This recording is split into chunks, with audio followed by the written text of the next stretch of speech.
হামজা আসবে 10 তারিখে আর সমিত আসতেছে 11 তারিখে।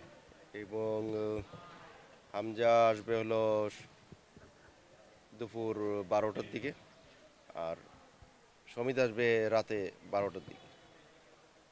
10 তারিখ মানে কালকে? না, 11 তারিখ রাতে হলো, মানে 12 তারিখ পড়ে যাবে আমি সমিতের আসাটা। সমিত তো আর খেলায় আছে আজকে হ্যাঁ, রাতে।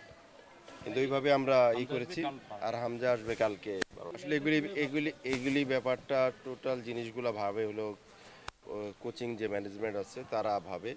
আসলে আমাদেরকে, আমার যে কাজ বা আমার যে কথা বলাটা সেটা হলো যে জাস্ট লজিস্টিক সাপোর্ট দেওয়া। সেই জিনিসগুলোই আমি জানি। এখন কাকে খেলাবে, কাকে নিবে, কাকে রাখবে, কাকে বাদ দেবে, সেটার ব্যাপারে আমি আসলে জানি না। না, অ্যাকচুয়ালি সেটা তো তার প্রফেশন, সে এখানে আছে। কিন্তু আমি এখন পর্যন্ত এরকম কোনো পাইনি যে কেউ, মানে কোচিং এরা আমাকে বলেনি যে এরকম দেখবে।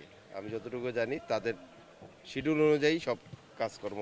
না, আমরা তো 12 তারিখে আমরা মাঠ পাচ্ছি ওখানে। 8 তারিখ থেকে 12 তারিখে মাঠ পাওয়া যাবে এবং 12 তারিখ ওখানে ট্রেনিং করব। কারণ ওইটা 13 তারিখে যেহেতু ম্যাচ আছে নেপালের সাথে। তো এই পর্যন্তই।